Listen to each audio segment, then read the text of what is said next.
আমার হাতে দেখতে পাচ্ছেন না, এটা কিন্তু তালের ডাগরের একটা অংশ। এটা কিন্তু নির্দিষ্ট পরিমাণ কেটে নিয়ে এটা প্রথমে পানিতে জাগ দেওয়া হয়েছিল।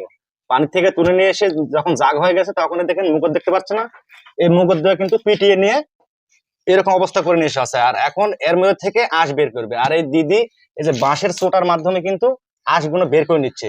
আর বের করার পরে দেখেন এই পাশে আসে দেখেন কত সুন্দর করে বের করছে।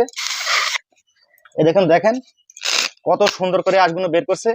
আর এই আঁশ দিয়ে কিন্তু মাসকালাই দেওয়া যে বড়ি আমরা খাই, এই মাসকালাই দেওয়ার বড়ির ছাটাই তৈরি হয়। দেখেন কত সুন্দর করে বানানো হয়েছে।